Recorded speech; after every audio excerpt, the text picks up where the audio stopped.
วันนี้อันพ่อค้าอันนี้พ่อค้านี่อุกใจสิเอาไปได้พี่น้องก็หาเลยกระเที่ยวแล้วมันหลายเวียดนามเลาะวุ่นอยู่เจ้าโชคดีได้ไหนอันนี้พอไม่เท่าได้เท่าไรค่ะเบิ่งเราเนี่ยบ่ฮอดโลเจ้าหันไม่เท่าเบิ่งให้เราเนี่ยจะจากโลเลขศูนย์เลยถูกว่าเขาเลยศูนย์ฮะช่องขีดชาขีดยันแห้งๆแน่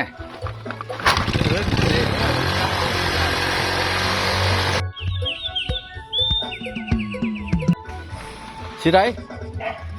โลเท่าไหร่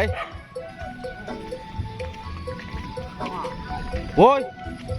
เขาเลาะซื้อโล35โล30มัดอันยาอันนี้เขาติดเจ้าก็เข้าไปในสิได้กันมันมีรุ่นไหนแน่รุ่นไหนแน่รุ่นเดียวกับวัดกระป๋องเบียร์เขียวนี่ก็ได้ปะนี่เบียร์เหล้าก็ได้มาเลยซิ่งเลยซิงเข้าไปในเฮือนพุ่นนะสิเข้าไปในเฮือนพุ่น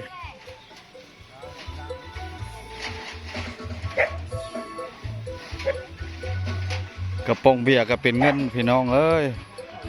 โล30,000นี่กินเบียร์ให้มีประโยชน์เด้อพี่น้องนะเบียร์โลเกนบ่เบียร์เหล้าบ่นี่เพิ่นก็ซื้อได้นี่ได้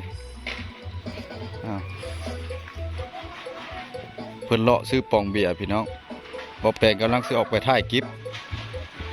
พอเท่าเนี่ยเพิ่นเลาะซื้อปองเบียร์ได้รถเพิ่นก็ได้อย่างกระป๋องเบียร์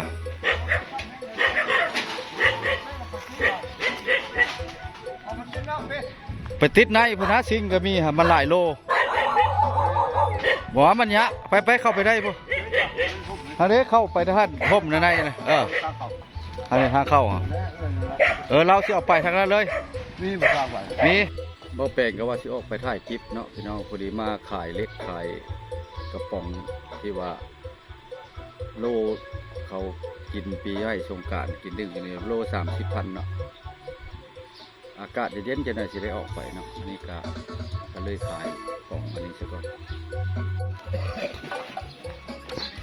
มาในแม่เข้ามาติดนี่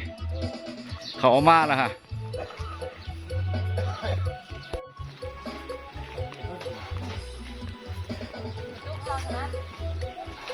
ทุกกระป๋องเบียร์สั่งแล้วบ่2 โล 2ค่ะ2 โล 2อันนี้ลุกไปอีกไล่2 โลบ่ตัวนี้3 โลฮั่นตัวนี้3 โลลุดไป3 ขีดเลยเด้ค่ะขีดเลยเด้ค่ะตัวนี้2 โล 2ก็เอา2 โล 1ให้ลาวนี่เป็น5 โล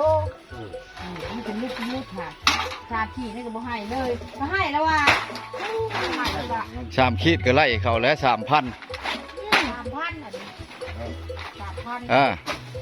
จักละพอค้าก็ได้เท่าละ5 โลก็3 ขีดของให้งงได้พอเท่างงได้บ่เนี่ยได้นั่นแหละเอา3,000เนี่ยเอาเฮาว่าที่ชื่อลึกอยู่เนี่ยกระตุกเฮาบ่ทันละติดหั่นว่าเราจะเหมาติดซะก่อนเล็กได้เอาบ่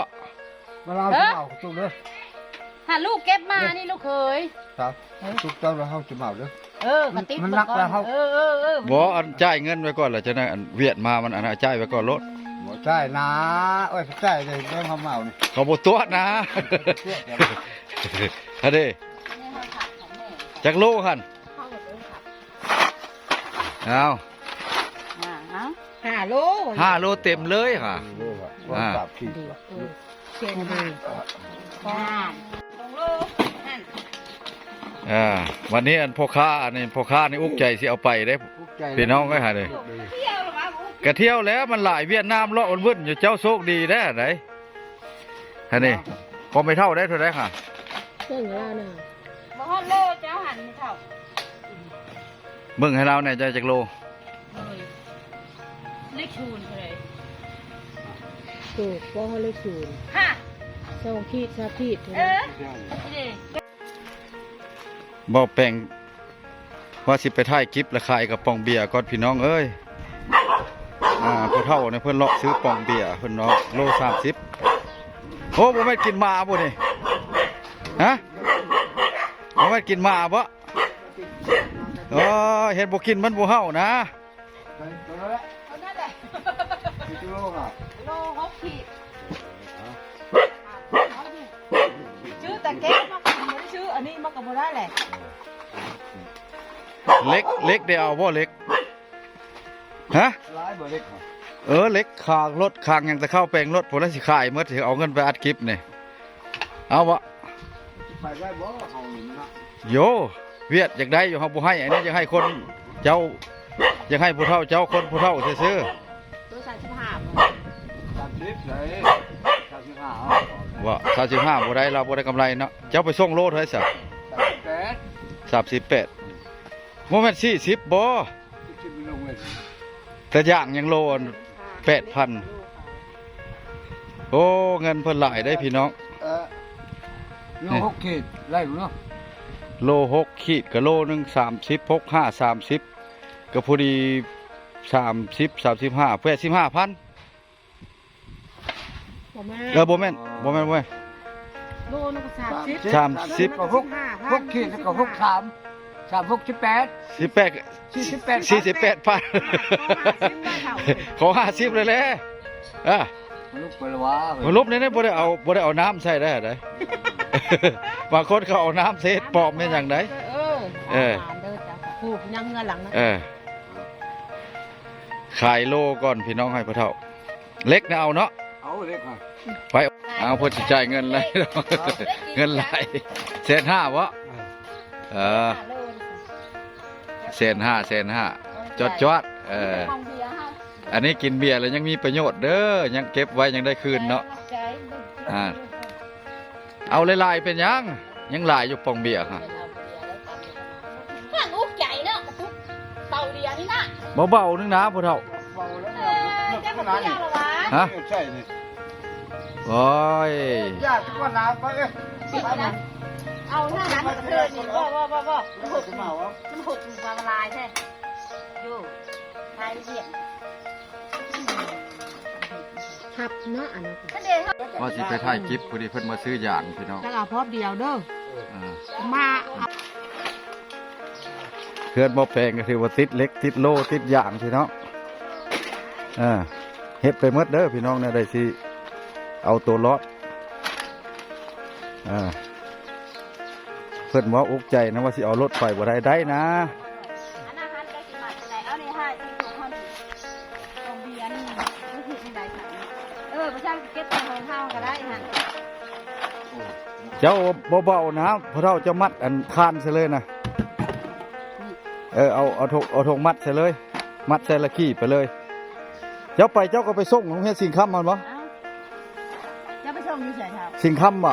อันนี้เก็บมาใส่ข้าวพึ่งให้แล้วนี่ ทอง อันนั้นแล้วสิ่งทองสิ่งค้ำอันเดียวกันนั่นแหละ นะ เอาเก็บใส่ มาใส่คิด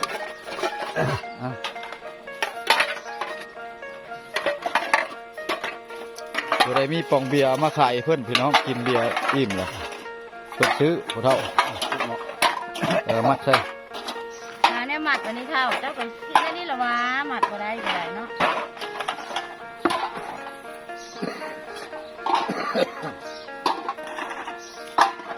อายุ90เลยนะยังไปได้สบายแข็งแรงเนาะเท่า90แล้วอายุเนาะ85เนาะ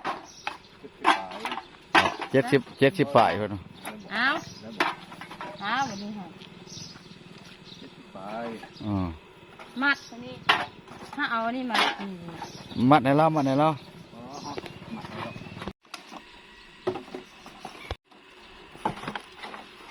อันห้องงานสิ่งค้ำไปทางนี้บ่ได้บ่ขึ้นไปทางนี้ขึ้นไปเส้นนี้บ่ได้บ่ ได้กระดาษไก่ มันไก่เนาะ ข้าวเนี้ย เบิก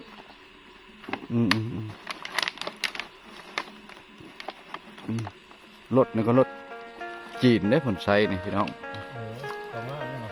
2 ล้านผลซื้อ2 ล้านในรถจีนนี่ทนแห้งเด้อ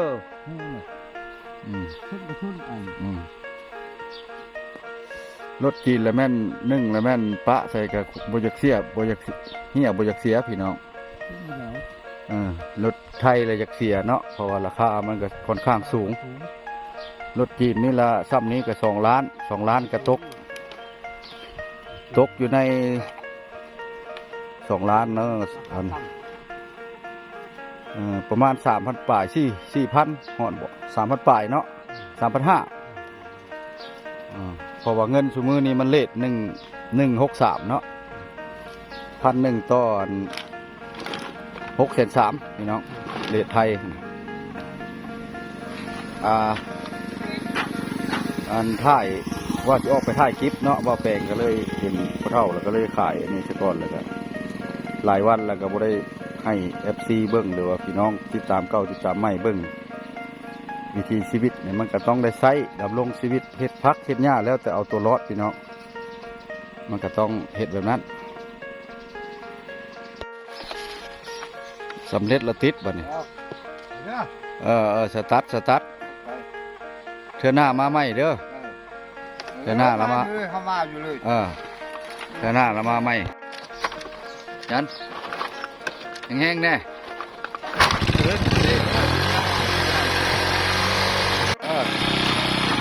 โอ้ว่ามันง่ายเนาะแห้งเนาะขนาดเลยเพิ่นไปแล้วพี่น้องเธอหน้าเพิ่นสิมาเอาใหม่พูดแล้วของงานสิงคำพูดแล้วของงานเวียดเนาะ